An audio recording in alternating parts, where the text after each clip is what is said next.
Manus flat on the canvas. We are ready to rock and roll. Second round of action. There is a cut on Manus. Jesus. Martial arts chat. My man B-Hop, he got dropped out the ring last night. I need a little judo baby. And let's do it, Ron. Let's hit me up. I see you were telling me this. You've got a face for radio. I've got a face for radio. That's nice. Martial arts chat. Hello, welcome to Martial Arts Chat Podcast. We're live here on Spreaker.com. On tonight's show, we'll be looking ahead to UFC Fight Night. Poirier vs Alvarez 2 takes place in Calgary, Canada this Saturday. We'll also be answering your fan questions and comments. Remember, you can continue to hit us up during the live stream. Go to facebook.com/Martial Arts Chat or on Twitter at Martial Arts Chat as well. Before I introduce tonight's panel, firstly a shout out to the sponsors A1 Fight Gear. A1 Fight Gear use the latest cutting edge boxing gloves for professional and amateur fighters, gym enthusiasts and kickboxers. Local and national gyms in the UK, do yourselves a favour, go to a1fightgear.com. And if you want to get into shape, back into shape, or keep trimming the fat off, visit beastgear.co.uk and use the coupon code MartialArtsChat. You can save 15% off your purchases. They've got core sliders, straps and barbell pads, all sorts of strength and conditioning programs to suit your needs. So beast your goals this summer with beastgear.co.uk. And finally, we're also sponsored by MMATakeover.com. For all your latest MMA news around the world, go to MMA Takeover, and for the real MMA rankings, visit MMATakeover.com. So, to tonight's panel, delighted he's finally back with us. It's my brother from another mother, Mr. Victor Vargas. Victor, how you doing, mate? Hey, how's it going, John? Just been chilling. I'm doing all right. Chilling like a villain, amigo. Good to have you back on, my friend. Yep. Joining us from the main event, always welcome, the greatest thing at Lubbock, Texas, Mr. Kevin Jones. Kev, how you doing, mate? I'm doing great. I did my duty to the old country and watched Braveheart with Sir William Wallace. So I want to throw that out there. And now I'm doing my duty to the great state of Texas and drinking some Lone Star Light. Actually, instead of Lone Star, it's Lone Star Light on sale for $2.72 for a 6-pack of Tall Boys. Can't beat that. I can't ask. It's a good price, mate. Only in America. Better than that Bud Light. That's a good lad. Finally, new to the show from John Boy. That's it, mate. Cheers. I like to hear it. New to the show, and also a little tipple on hand. He's got a McCallum, I believe, 12-year-old Mox. It's MMA on the Rocks podcast on. Mr. Bill Walker. Bill, how you doing, sir? I'm doing well, John. Thanks for having me on. I'm paying homage to Scotland with a little whiskey here. You guys call it Scotch there, or is it just whiskey? Just whiskey. Yeah, I mean, a lot of the old school Scots will freak out and say Scotch. You say Scots, lad. You know, they'll give you all that chat, but I'm sure. Easy Aussie, brother. Just cheers you to that one, my friend. Good to have you on, mate. And gents, we're looking ahead to UFC Fight Night. It's at Scotiabank. Some thoughts and predictions on these three fights, of course. Later we'll get to the fan questions.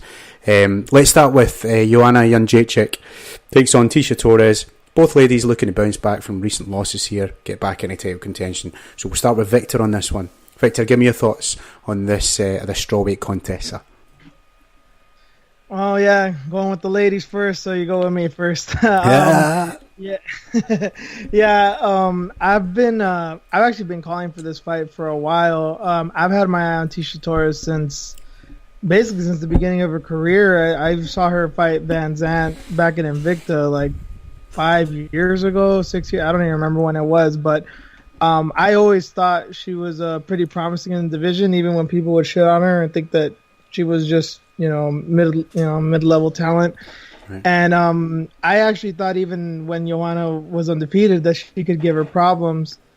This is kind of a hard match to call now, though, even more so than before, because Tisha's coming off an embarrassing loss to Andrade. I mean, she did nothing in that fight, and she just got walloped. And Jędrzejczyk had a good fight with Namajunas, obviously, in April in their rematch, but she did get starched the fight before, and she did lose the rematch, as much as she wants to say that she thinks she won and whatever. And honestly, it's tough to know how they'll come back. But from what I've seen of Tisha, the lone loss that she suffered, and I mean, even in her Ultimate Fighter days, she always seems to bounce back from a loss very well. I guess you could say the same from Joanna. She did much better in the second fight than she did in the first with Rose, but yeah. I just think she's still she just has these delusions of grandeur of that she's still the champion and that no one can touch her, even though she already got knocked out and was outpointed in 2 fights in a row. So although it's probably not the smartest analysis.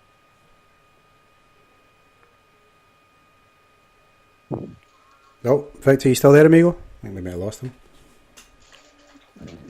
We'll see if we can get Victor back later on. Let's carry on then. Kev, give me your thoughts. Oh, Victor, you still there, mate? We lost you a wee bit. You dropped out, my friend. Yeah, I can hear you guys. Are you good?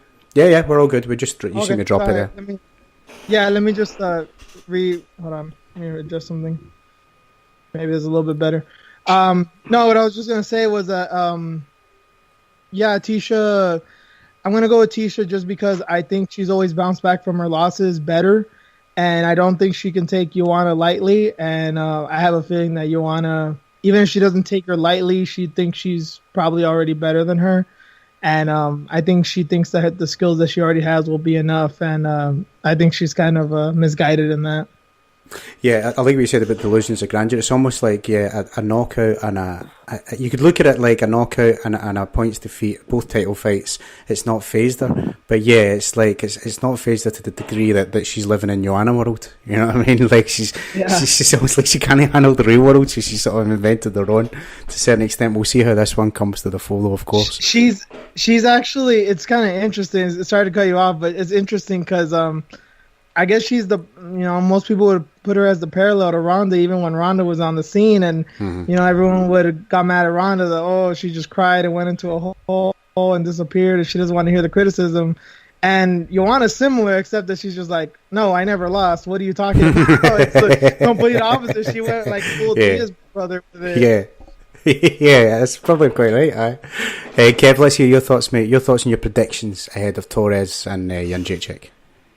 I don't think that I love it when I get to disagree with somebody, especially somebody I respect like Victor. But I'm gonna say I think that this is the way she deals with it, man. I think it's as mean as she is to these other girls before she fights them. I think this is how she deals with what she does for a living, and I don't think she's delusional, man. I just think that this is just a mechanism that's inside of her that causes her to say the things she does and act the way that she does. I think she has a lot of doubt inside of her, and she's not letting that show. This is kind of that wall that she's putting up. You know what I mean? Mm-hmm. And I think the real question is how far do those doubts go down? And I would say, Rose is somebody that we saw her come on real strong. She's always been good, and we saw her turn great. She could have just had the champ's number, man. I cannot discount what I've seen Joanna Jędrzejczyk do to chicks for a long time. Sure. And we've seen it before, man. When a champion's kind of done, they're done. She did talk about wanting to not fight forever and want to retire. And I'll throw the whole women factor in there too, man. They don't tick like these dudes do. They want to have kids one day. They want to get married. They want to do all this other shit. Fighting gets in the way of that. With the dudes, not so much. And that's why they talk about retiring early. She don't want to do this forever. I don't know if doubt has creeped in her mind.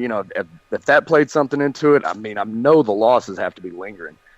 And so we'll see which Joanna Jędrzejczyk shows up. But I think that even if a decent Joanna Jędrzejczyk shows up, she can take this fight. Tisa Torres is one of these girls that, her record speaks for itself. But I would schedule her as good, not great, man. I do think she got exposed in the last fight, and it's somebody that I was really high on, and was wondering why this chicken getting a shot at some bigger names, and I think we might have found out why. You know what I mean? Mm-hmm. So there's doubt in my mind about Tisa Torres, and there's too much evidence to suggest that Joanna Jędrzejczyk can't just pull away with this deal and really put a beating on her. So I'm pulling Joanna Jędrzejczyk. Joanna champion. For the Joanna champion, yeah, man. Finally, Bill, how do you reckon Jędrzejczyk and Torres will go down, mate?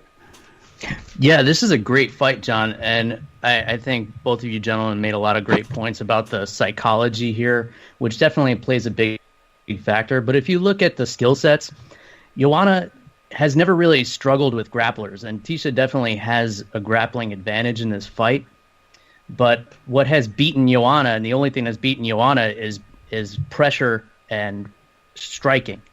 And that's the way that Rose beat her both times, putting pressure on her. That's the way you counter a Muay Thai striker, is not letting them get into a rhythm with their legs. And I don't see Tisha being able to do that. So that being said, Tisha also doesn't have knockout power to put Joanna down, especially inside of 3 rounds. And this also is the first time Joanna's fought a 3-round fight in about 4 years. So I don't know if that'll play a factor. Maybe her conditioning will be a little bit better. Maybe she'll push the pace a little bit more. If the Joanna who comes out pre-Rose Namajunas, if we see that Joanna, I don't think Tisha's going to have a very good night at all. But there is a lot of psychology at play here. Tisha Torres, out of the two, is the only one who's proven that she can come back from a loss.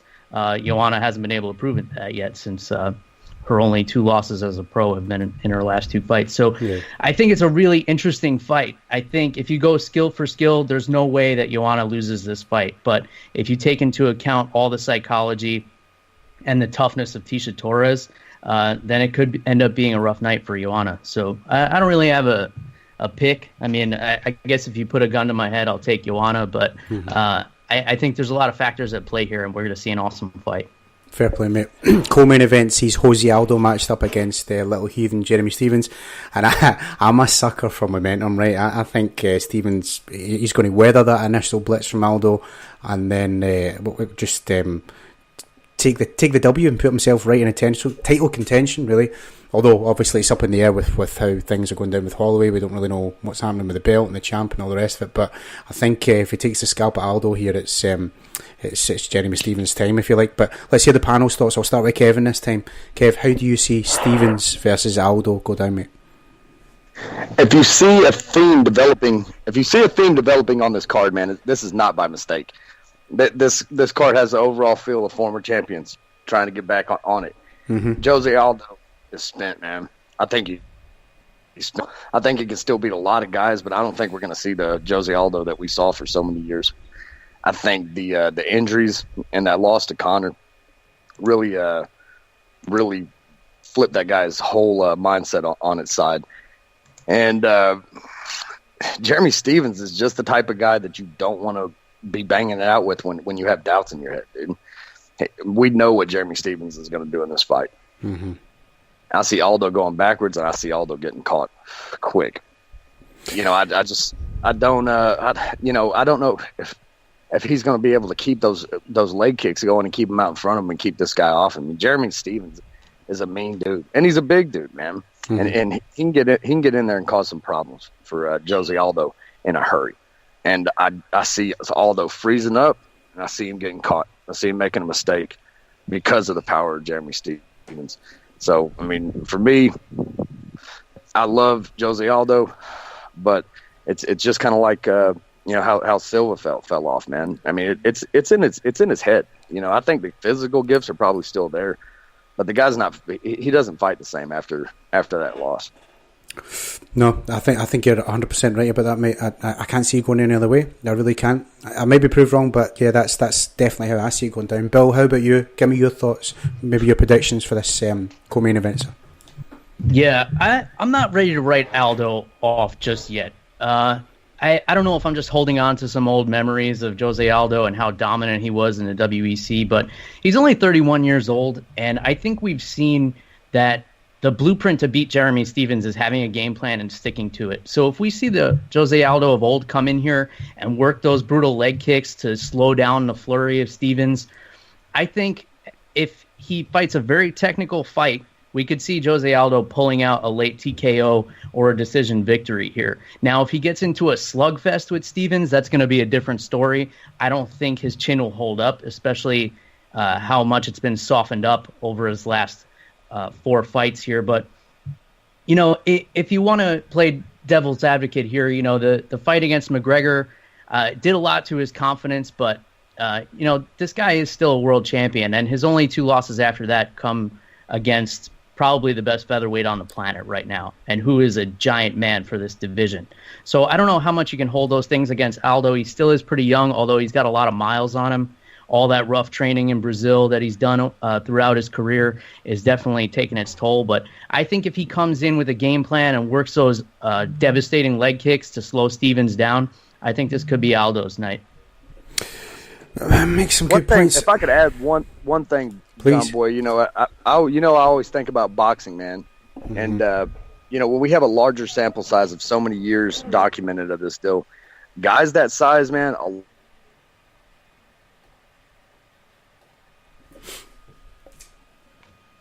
Oh, Kev, I lost you, mate. Guys that size, you said? Kev, you still there, mate? It's a night for dodgy Wi-Fi, I'll tell you that. Kev, we'll see if we can get you back in later on, my friend. Hope that's happening to that new mobile playing up. Let's get to Victor and your thoughts on this Aldo-Stevens matchup, mate. Victor, how do you see this one going down, brother? Yeah, some good points made so far, and this is pretty 50-50 for me. I think skill-wise, Aldo should have this fight, and I think 4 or 5 years ago, this would have been one of the easiest. People thought I don't think people think Jeremy would even see the third round, but yeah, obviously the McGregor and the Holloway losses could get to him. I don't know. I think Aldo is mentally fragile in the sense that Conor exposed him to be mentally fragile, that to just talk shit and just to get in his face like that and be totally disrespectful. I don't think he can take. I think that's just something in his character. He's just not built for that. But Stevens isn't. That's nothing you need to worry about with Stevens, really. Maybe in the cage he might say some shit, but he's not a shit talker in that way. Yeah, Stevens is definitely dangerous, very powerful. Those low kicks too that he's been implementing lately are very very effective. They're basically how Aldo was a few years back. But yeah, this is a tough one. I'm gonna go with Aldo only because I think there's something that people have forgotten about Aldo, and the more I kept thinking about this fight, the more I kept thinking about Jeremy Stevens. One of his last losses was to Max Holloway, and that fight was supposed to be a barn burner. Turned out to be pretty boring. It's probably one of Holloway's only boring fights, and that was by design. He knew how to neutralize him, and Aldo definitely knows how to neutralize dudes, especially as aggressive as Stevens. So I'm just gonna go. I guess I'm just gonna have a bit of a leap of faith and hope that the beatdowns didn't get to Aldo too much, and that his skills will determine the fight, and he'll use his angles, his leg kicks, and his defense to neutralize Stevens and get the decision. Will he use leg kicks though? Because it's like whenever I watch a Jose Aldo fight, I give it 5 seconds till Joe Rogan brings up leg kicks. You know what I mean? And especially when it's Jose Aldo, but his leg kicks, and we all know how dangerous they are. I mean, I'm sure we've all seen the Uriah Faber fight and all the rest of it. But it's almost like he's. I don't want to say he doesn't have that in his arsenal anymore. Of course he does, but his game is what's the word I'm looking for? Not evolved. His game has changed so much now that leg kicks aren't a huge part of his repertoire now. I don't know. Am I wrong? Actually, I think it's kind of. I see Aldo kind of similar in the way of like, I guess as a boxing comparison, maybe like Mayweather. People that haven't followed boxing too long probably don't know that Mayweather, when he was young, he was an animal. He was very offensive, very aggressive, and he knocked plenty of people out.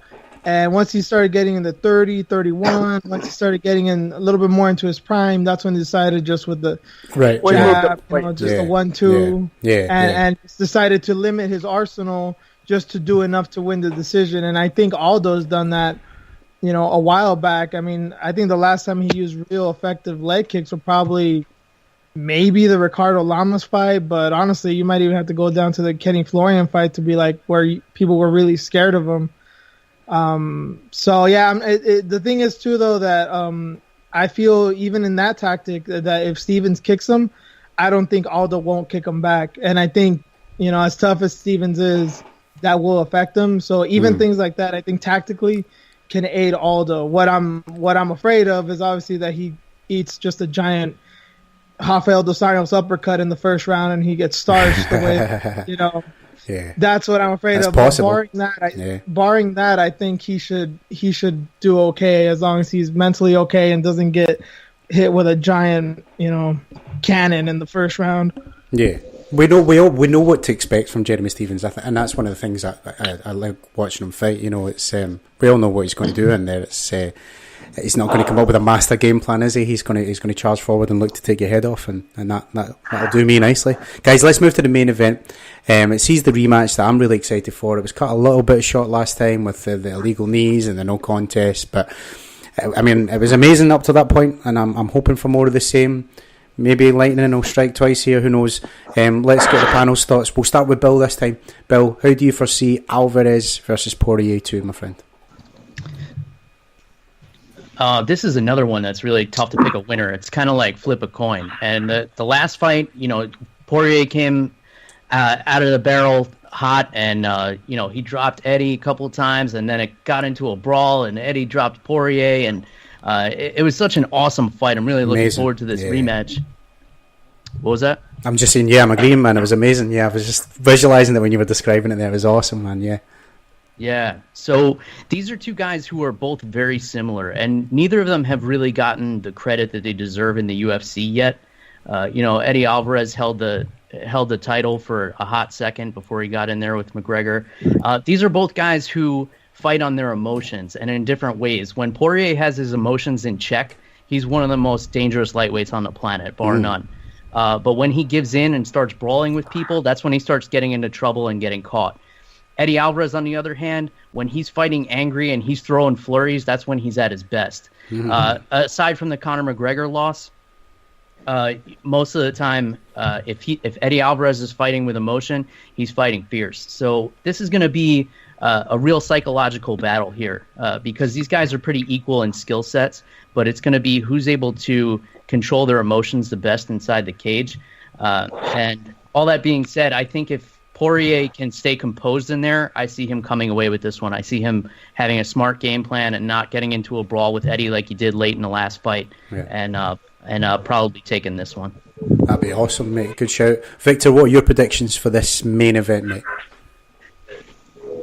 I couldn't agree more. This is about as 50-50 as it gets. It's just kind of similar in the. All right, all I have to say on this fight is Justin Gaethje. You fucked everything up, man. Both of these guys' last fights were Justin Gaethje, and they were identical. They both ate ridiculous, disgusting leg kicks. They both got beat the fuck up, and they both won. They both knocked the dude out. It was so bad that although they won in spectacular fashion, I still feel like, call it a loss, call it a draw, like it was a win only on the record book because physically, that fight was only 3 months ago. If you look at Poirier, and here's my biggest question coming into this fight, and it's like many other fights regarding with Eddie Alvarez, is his durability. We all know he's durable. Maybe that's not the word, but just when is it gonna go off? We've seen with Gaethje, the light might already be off, and that's something that we've talked about for years. Like this is so fun, and this is gonna be as fun, as long as it lasts. But now we're seeing It wasn't meant to last long. Well, Alvarez has had these fights for over a decade. I don't know how long it's been, and yet he has yet to be completely. Even the craziest thing about the McGregor fight was that the first or second knockdown was worse than the actual knockout. I'm amazed he didn't get knocked out in the first round of that fight. And it's that type of shit that scares me with Alvarez, because I feel like he can have one of those performances on any given day because I just don't know when his chin's going to go.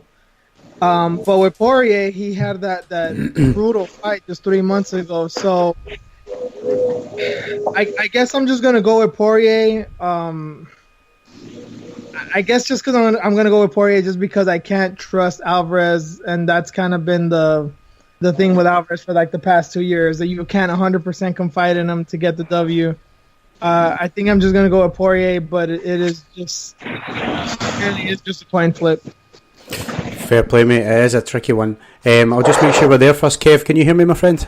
Yes, sir. Excellent. So give me your thoughts. Poirier versus Alvarez 2. How do you see it going down? Have no fear. Alvarez is here. He's back, baby. That's the championship mentality. You know, he's been here.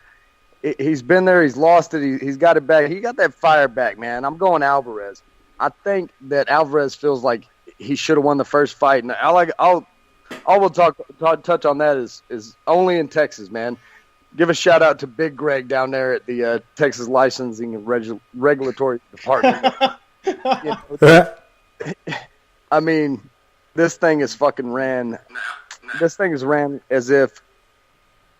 I mean, if you know somebody's sleeping with somebody, he'll end up being a judge. You know, if Big Greg get him a piece of ass, someone might be a judge next weekend. That's a nephew. So, you know, don't fault Herb Dean for this deal, man. Everything gets a little wild down here. It's a curse. So, I think Eddie Alvarez feels like he was going to win that first fight, and I think that he's, you know, seen a little tape right in front of him on Dustin Poirier, and I feel like definitely that he will learn some things in that fight that he'll remember. He'll come in here a little more cautious. When it's time to box it out, he will. Eddie Alvarez will be 2 champions winning on the card. If 2 former champs on the card are going to win, Jose Aldo's going down. You know, it's just I've leaned back on the experience, man. I know Dustin Poirier, the Diamond, got a lot of experience, man. And the Diamond's real hard, but Eddie Alvarez is the champ, man. Mr. Clean coming through for the win. Fair play, mate. Fair play. Guys, it's time for the final part of the show, and it's my favourite, answering fan questions. I'll remind the panel of the one rule we have, and it's simply that you don't have to wait your turn, guys. The floor is yours. So let's start with Facebook this week. We've got Michael Love, who's asking, is it time for the UFC to introduce specialised gloves, possibly like old Pride ones, to prevent deliberate eye gouges like John Jones, Daniel Cormier? If not special gloves, then a loss of percentage purse, suspension, etc., some kind of sanction. The fact of the matter is, this sport has to be fought with your fingertips out of the gloves. And if you're wearing gloves without fingertips on them, people are going to get gouged in the eye. It's a part of doing business, man. It's just a cost. I was actually just speaking about this about an hour ago, watching the UFC Hamburg fight that's going on right now. Watching it with my girlfriend, we were discussing this of what is it really makes no sense because people talk about Bellator. They got that new C designed glove, and it's supposed to be better with hand brakes and with eye pokes. And yeah, I mean, the proof is in the pudding. They get less eye pokes, but I mean, go down the line, Invicta, PFL, whatever. I mean, maybe one. I don't watch one too often, but it's very rare that I see eye pokes in other organizations. It's just the UFC. So I gotta assume that it's their glove because I've actually put a UFC glove on. Same. I don't know how many of you guys have, but yeah. It's the strangest thing because it's anyone that's ever trained any kind of striking art. I mean, I think even in jiu-jitsu, you're not really supposed to have your fingers spread across like that, and you put the glove on, and it doesn't just open up your hands. It makes it you have to actively force your cup your hands and fold your fingers down to have that motion. So I think your hands are taped as well, that into the bargain, so it's like it's extra. Yeah. Yes, exactly, John. And anyone that's had their depending on how you do it, but if you do it right, having your hands taped down, I mean, it's almost like a cast. And to have to close your hands or open your hands anymore, if the glove is already making it not just easier to open your hands, but basically forcing it that way. When guys are tired, when guys are filled up with adrenaline, it's not really going to be their concern to keep their hands closed and to have sound technique. They're just thinking about attacking the person in front of them. So I think it is just a glove. I don't know what the rules can do, especially if you do that in regards to the UFC.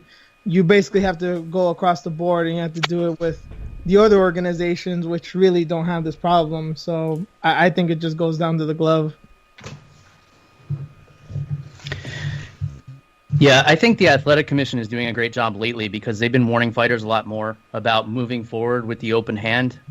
We saw Herb Dean stop a fight a couple of weeks ago, and he warned both of the fighters, stop coming forward with an open hand, and that's part of the new unified rules, which haven't been adopted by every athletic commission yet, so they're not technically unified rules.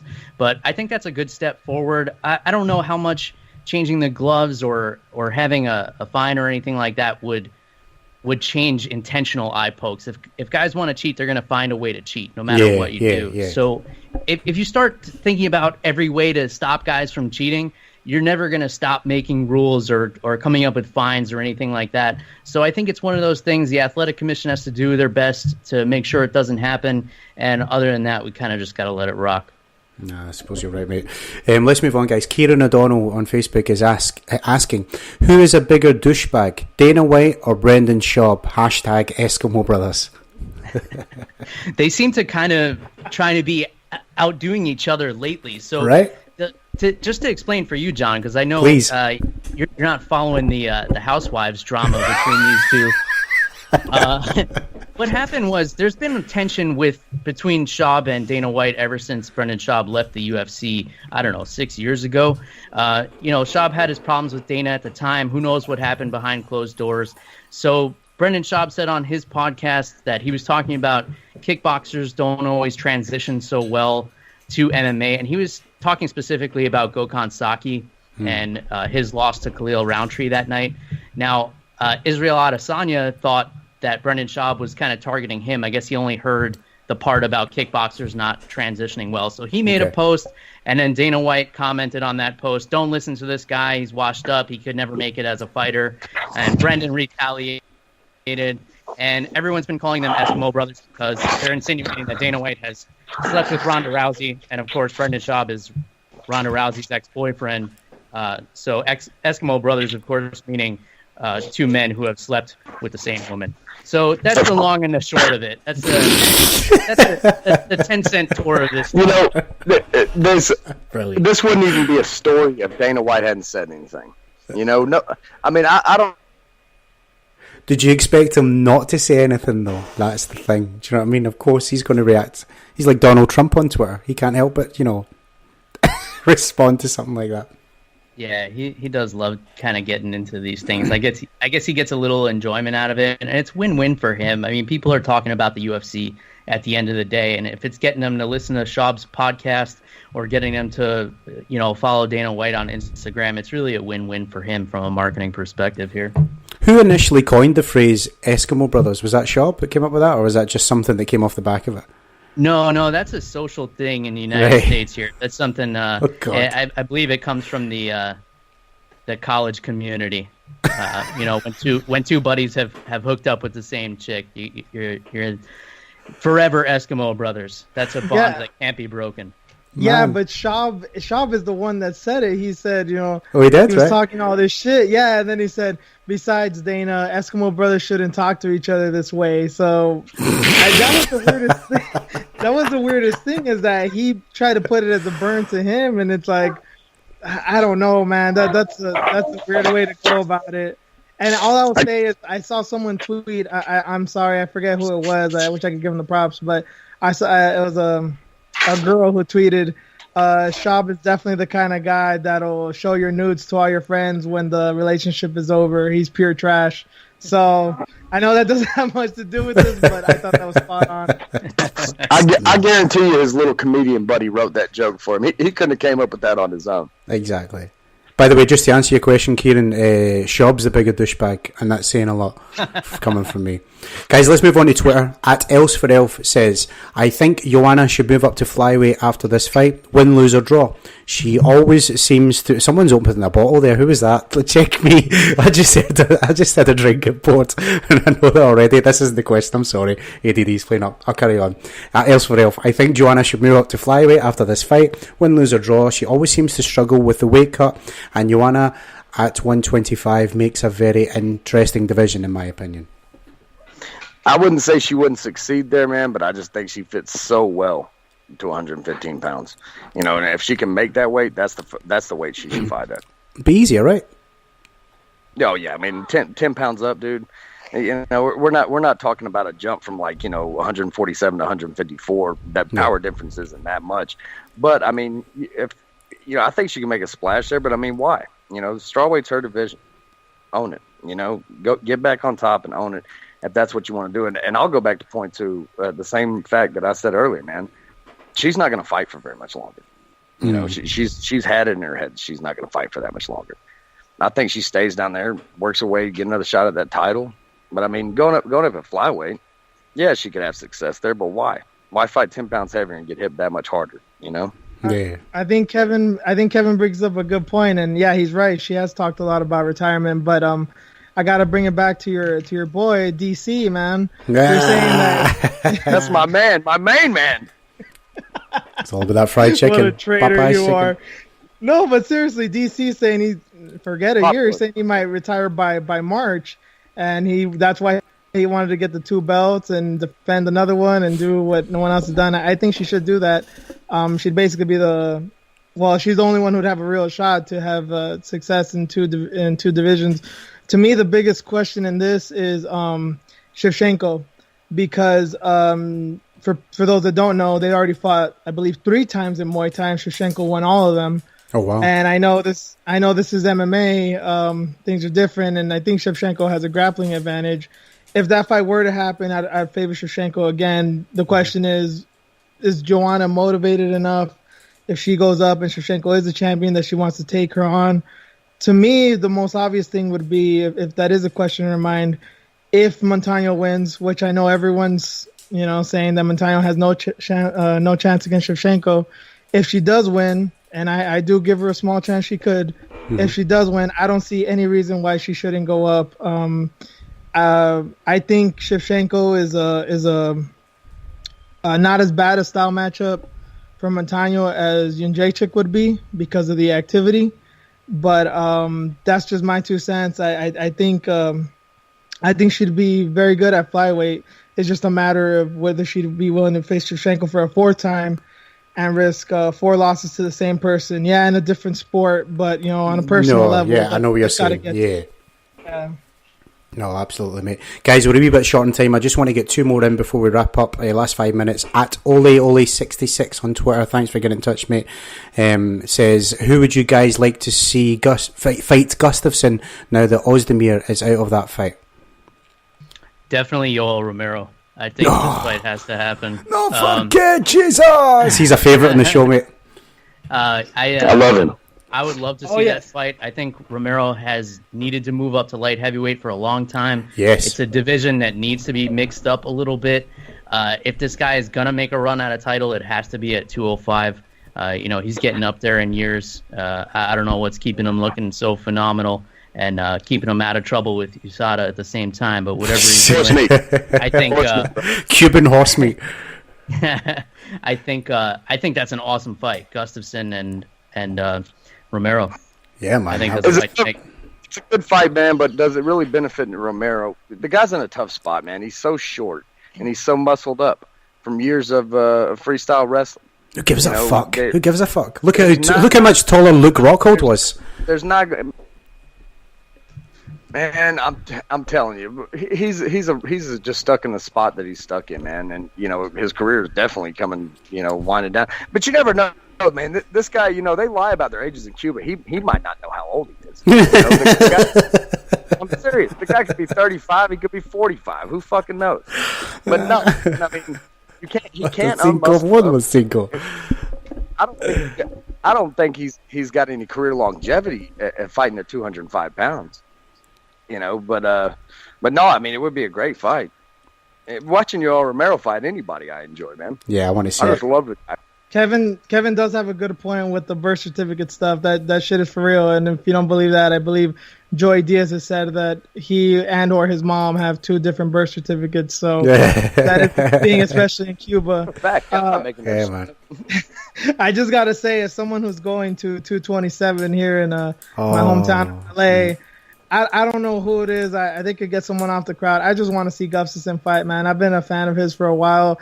And the fact that Ozdemir is the one that pulled out and not Gus is what really infuriates me. I expected it from Gus, not from Ozdemir.